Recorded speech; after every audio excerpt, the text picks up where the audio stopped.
Now before I jump into this one, there is going to be a video out later this week, hopefully Friday, because from now on, every Wednesday is going to be a crew video, and every Friday is going to be a commentary video. Hopefully that's good enough split for my channel. 2 videos a week is a decent amount to upload as well. If you're new to the channel, and you like either the crew content or the commentary content, go ahead and subscribe. You can always unsubscribe later. You don't have to stay subscribed.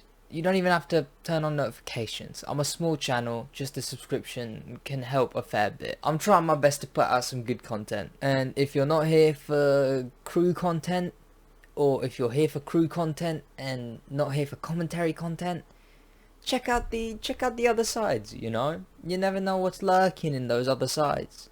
Maybe there's some good content you might like. Like I said, I'm small. Like this small. And I don't need to do any of this, so let's just get right into the video. There we go. And let's get into the mood for some gaming content. Because today we're talking about the crew, and the question is, do I own the rarest car in the crew too? Well, it's a pretty loaded question, because to find out whether I own the rarest car in the crew, or whether you own the rarest car in the crew, we need to find out what is the rarest car in the crew. Now, where to even begin? Because we need a place to start. Because if we're looking for what is the rarest car in the game, we need to look for cars that are hard to obtain. Now I'm spitting rhymes apparently. I'm a poet and I didn't even know it. Yes, I'm actually a 5-year-old. But like I was saying, cars that are hard to obtain. So by that logic, one of the most expensive cars in the game would be a contender, and that is the Koenigsegg Jesko. It's, I think, 2.1 mil hypercar. It's quite expensive. I think even with one of the best money grinding methods in the game, it still takes like 2 hours to get 2 mil, depending on how many icon points you have. But yeah, you could say it takes about 2 hours to get that many bucks for the Koenigsegg Jesko. So yeah, we can just toss that away then. So that's not really a contender, because it's 2 hours worth of gameplay and you can obtain it, and it's one of the most expensive cars in the game. Most people probably have it. So if we're not going based off money, we can go based off exclusivity. Exclusivity based on gameplay. Merge them together and what do you get? Exclusive cars. Well, first off, some cars you can get by completing events, specific events, and those cars are these. These cars you can get from their respective events, and by completing those events, some you have to have a specific car, some you just do and it gives you the car in the event, and then you complete it with the car it gives you, and they're both pretty bad. They're both Mercedes, like they're not even good Mercedes. But there's obviously the Light Rider and the Rad Edition. Those are cool. They're cooler than... But let's be honest, it's one event. Most people in the game can complete one event and get these cars. So these are also out of the picture. Okay. Where next? Okay. So how about instead of one event, we try 70% of each specs events, and then on top of that, a final boss battle type 1v1 race. Well, when you do that, you get a respective vehicle for each single family, and those vehicles are the McLaren P1, the helicopter, some hovercraft, and the Aston Martin Vulcan. But who are we kidding? The game's in its 3rd year. People who play the game have these cars now. Okay, so we know we can forget about events, right? What do you get from events? You get bucks. We've already talked about the most expensive car in the game, the Koenigsegg Jesko. Can't be rare. But there's another thing you get from events. That's followers. And what are followers attributed to? Icons. And what are icons, you ask? Why don't you know? You play the crew. You're watching this video because you play the... How would you not... I'll explain anyway. Well, icon is the leveling up system past the base system. Then you go to icon, which goes up continuously to 9999. You get rewards every 100 except for near the end. It's a bit wavy. Until 1000, where you get the last reward and then there's no rewards? Well, this is where we can come into the game, because we can actually check what the rewards are here. And that's simply by coming over here into pilot, into the menu. Obviously, I'm quite a high icon. And what does being a high icon entail? Well, it entails the Icon 100 reward, the Camaro ZL1, the Wacko Planer Icon 200, the Peugeot DXR Maxi at 300, the Proto Offshore Mark II at 400, the BMW M Performance M4 Racing at 500. But the thing about these rewards, and that one, is you can claim these whenever you want. And by claim I mean purchase with bucks. And sure, but that makes them pretty not rare. But those aren't the last icon rewards, because after these we go to the LaFerrari at icon 600. At 700 we have the Acura NSX Drift Edition. At icon 850 we have the Hup 1 Monster Truck Edition. And at icon 1000 we have the Bugatti Chiron Carbon Edition. Now this thing used to be a big contender for one of the rarest cars in the game. See, I unlocked this car I think almost within a week of it being released, because the icon rewards only used to go up to 600s until they didn't.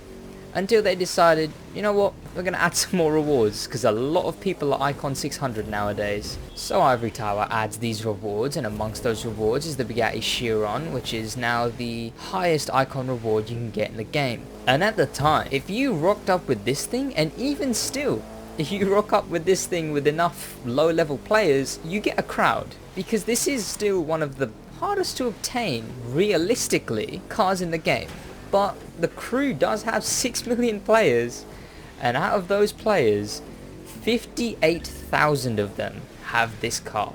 How do I know? Because I tried filming this video yesterday, and yesterday I scrolled all the way down to the last player who had the Bugatti Chiron, and that was this guy.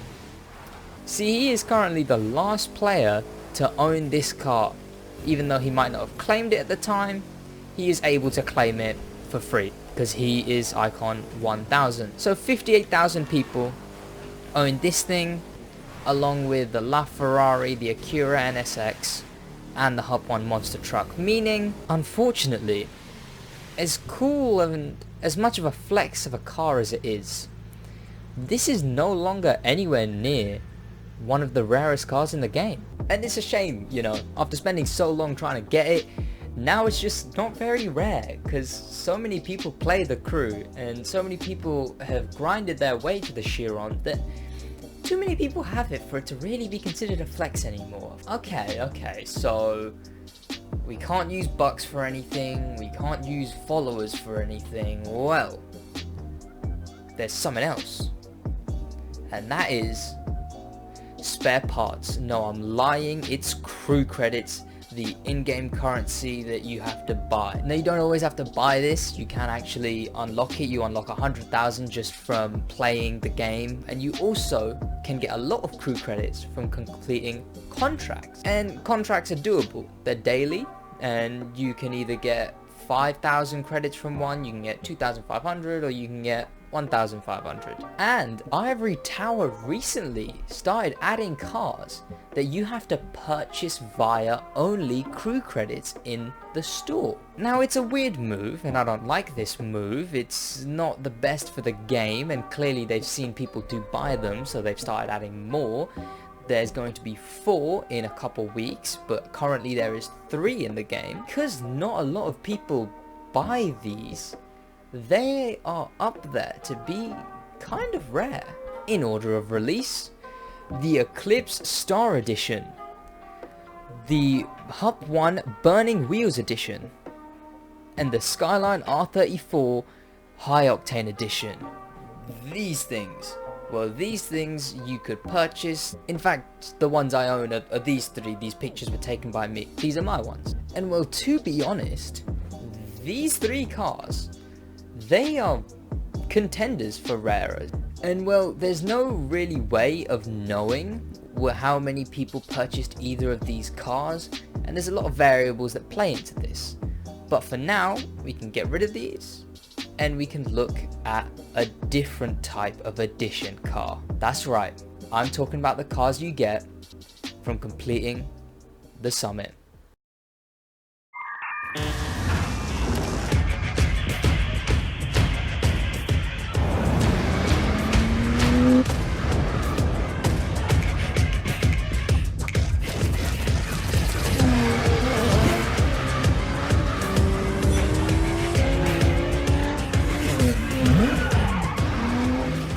That is right, on April 24th, 2019, Ivory Tower, the crew added the live summit. This was brought over from the last game. You complete a couple of events and you get rewards based on the amount of points you got from each event. Those go in bronze, silver, gold, and platinum. The one we're looking at today is platinum, because platinum rewards, if they were a car, they were fully exclusive. You were only able to get it if you were platinum and nowhere else in the game. See, there was quite a lot of these because every month there would be a platinum car.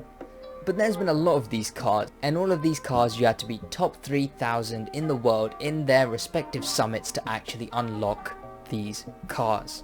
I'm gonna rattle off a list of these cars and I'm gonna refer to them in their edition names or just their model names, because it sounds cooler that way. The Red Duchess, the Red Panther, Dark Knight, the Red Fury, the Freedom, the Wasp, the Peppermint, the Rift, the Thunderwave, the Magma, the Deep Blue, the Edition 1, F12 TDF, the Peppermente, the Green Flash, the Rubicon, the Ghost Recon, and the Power Track.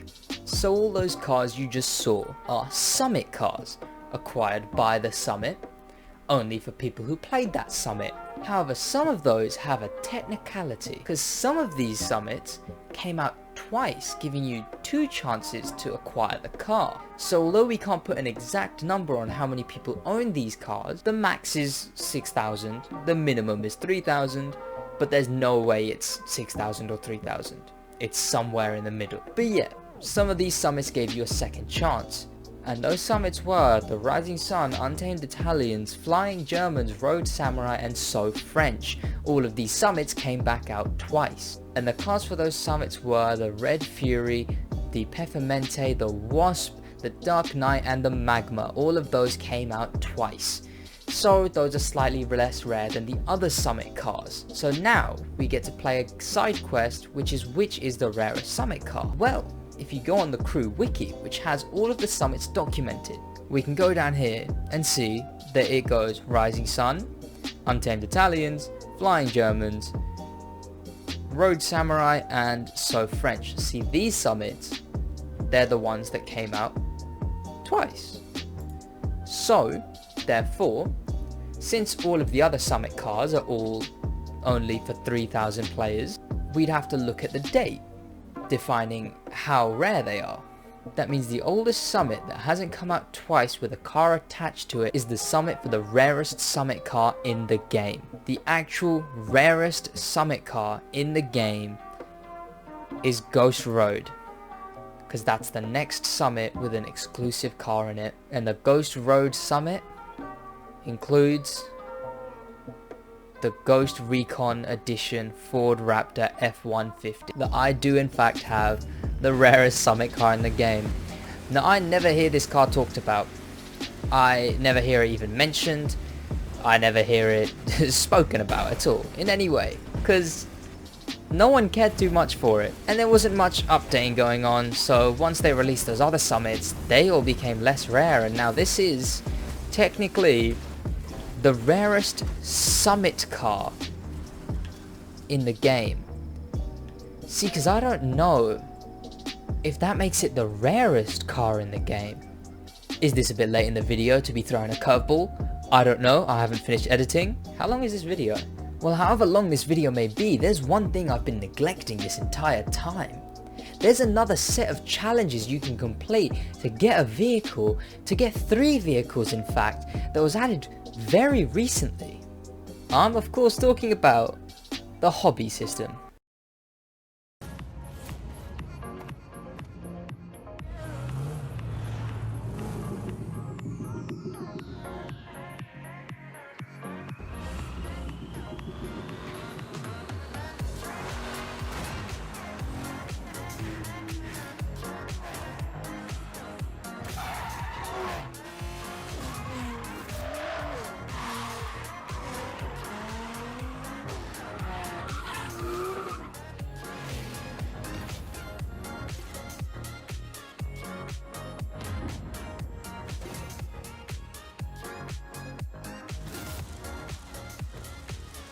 Now, when the hobby system was first announced, they didn't tell us what it was, they didn't tell us any information about it, but eventually we started getting trailers, and then we found out what the hobbies were. And with each of those hobbies, there is cars tied to them: the Plymouth for collector, the HX concept for the Explorer, and the RX-7 10-year anniversary edition for the Racer. Now, the Plymouth is the easiest by far. The most people have it, it's the one I've seen the most, and it's quite easy to get if you really go for it. And of course, I have the Plymouth. One of the ones a lot harder to obtain was the Explorer, because those challenges become quite tedious, and some of them you need like 3-4 odd other players on board to complete stuff. So some of them I just wasn't able to do, but the ones I was able to do, and relying on the weekly hobbies challenges, I eventually got the Hummer. Well, the last one is the Racer, and the thing about the Racer is this took me 1 whole month to obtain. The missions in it are just so unbelievably tedious, and you just have to do so many hours of so much different stuff in different events and different families. It just gets boring to do, and most people attempt to do it and give up. I'm not that kind of gamer. See, I kept pursuing, and finally, what has to easily be the rarest car in the game just through sheer difficulty to obtain, and I would be surprised if the Star or even the Ghost Recon came anywhere near to the rarity of the RX-7 10-year anniversary edition. This car took a lot of work, and I mean a lot of work. It took just trying again and doing so many events. You have to spend time in events, you have to put in so much effort into different families. And I have every single family in the game fully maxed out, so I wasn't really struggling for parts or skill or, you know, the actual ability to do any of the events. How can I confirm that this is the rarest car in the game? I haven't seen a single other RX-7 10-year anniversary edition in the game ever. I play every day. I come on to do my dailies. I drive around completing that daily, doing whatever it is. I even play hours of PvP. I've seen the Plymouth, I've seen the HX concept, I've seen plenty of Chirons, but this thing I have not seen a single other one of my entire time playing the game. However, I've also not seen a single one of the Ghost Recon, but that we know has only 3,000 people who own it. We can't actually get an exact number on how many people own this thing, but the other Summit cars also I've seen quite a few times, so you could assume that it's just, come on, it's the Ghost Recon Edition Ford Raptor. Not a lot of people are going to use it if they have it, but if you have the Ghost Recon Edition Ford Raptor, you now have the rarest Summit car in the game. And if you have this thing, well, congrats, because you spent as much wasted time as I did doing all of the hobbies challenges. And when I say all, I don't mean all. I mean enough that I got enough stars to unlock these cars. Hey, and just like that, I'm still a poet, and I still don't know it. And so it all comes full circle, and today we found out that the RX-7 10-year anniversary edition is the rarest car in the game, and yes, I do own the rarest car in the game. However, good contenders are the Eclipse Star Edition, the oldest bought car, just depending on how many people even bought it, and the Ghost Recon Edition Ford Raptor for being the rarest Summit car. These three are the rarest cars in the game in their respective categories, this just being the rarest. So I hope you guys enjoyed this video. Let me know if you have any of the cars mentioned today. Let me know if you got to this point in the video even. Drop a like. Consider subscribing. You don't have to stay subscribed. The subscription just helps. This one's going to be a long one to edit, so I'll see you guys later this week with a commentary video. It's been good. In a bit.